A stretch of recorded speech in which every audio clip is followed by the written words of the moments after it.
Hi అందరికీ. ప్రస్తుతం మనం దుర్గం చెరువు పైన కేబుల్ బ్రిడ్జ్ మీద ఉన్నాం. సో ఇక్కడ ఈ దుర్గం చెరువు అనగానే మనకు గుర్తొచ్చేది ఏంటి, మంచి టూరిజం ప్లేస్ అని, మంచి ఆహ్లాదకరమైన ప్రదేశం అని మనం అనుకుంటాం. సో ఒకసారి మనం ఆ చెరువుని చూడొచ్చు. ఇక్కడ అంతా గుర్రపు డెక్కతో ఇది మొత్తం నిండిపోయింది.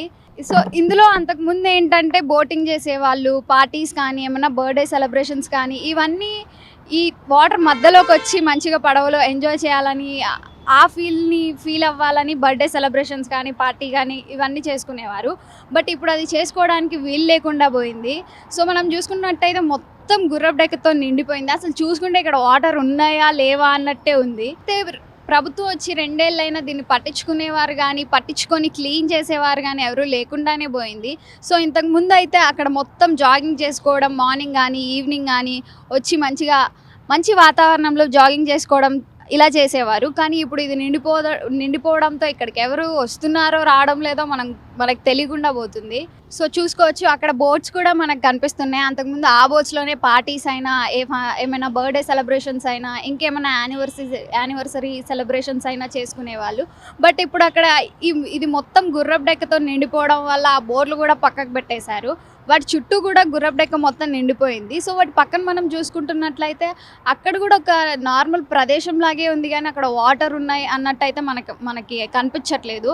అక్కడ కూడా మొత్తం దానితోనే నిండిపోయింది. సో ఇది పట్టించుకొని అధికారులు కానీ ఎవరైనా పట్టించుకొని దీన్ని క్లీన్ చేస్తే మళ్ళీ దీంట్లో బోటింగ్ మొదలు పెట్టచ్చు. మళ్ళీ బోట్స్లో బర్త్డే ఫంక్షన్స్ ఇవన్నీ సెలబ్రేట్ చేసుకోవచ్చు. సో దీన్ని పట్టించుకొని అధికారులు క్లీన్ చేస్తే బాగుంటుంది. నిండిపోయింది కదా, సో ఒకసారి దీనిపైన ఇక్కడ ఉన్న స్థానికులతో మాట్లాడి తెలుసుకుందాం. అసలు వారు దీన్ని చూసి ఎలా ఫీల్ అవుతున్నారు, ఈ బోటింగ్ లేకపోవడం అనేది వాళ్ళు ఎలా ఫీల్ అవుతున్నారు, ఇది మొత్తం ఇలా నిండిపోవడంతో అధికారులు ఎవరు పట్టించుకోవడం లేదు.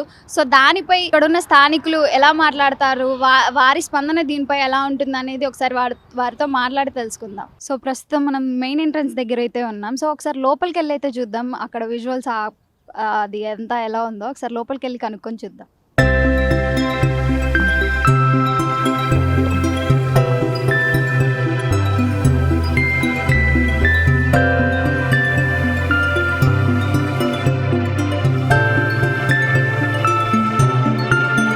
సో ఇప్పుడు మనం దగ్గరికి అయితే వచ్చాం. ఒకసారి చూద్దాం, దగ్గర నుంచి చూద్దాం ఈ వాటర్ ఇదంతా ఎలా కనిపిస్తుందో.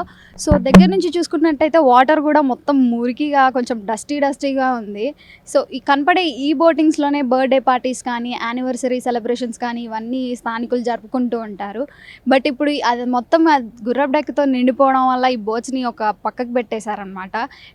సో ఈ వాటర్ మొత్తం మురికిగా అయిపోయింది. దూరం నుంచి చూస్తుంటే ఆ గుర్రపు డెక్కలపై కొంగలు, పక్షులు ఇవన్నీ వాలుతున్నాయి. సో అంతకుముందు ఏంటంటే ఇదంతా నీట్గా ఉన్నప్పుడు ఇతర దేశాల వాళ్ళు కూడా వచ్చి మంచిగా బోటింగ్ని ఎంజాయ్ చేసేవారు.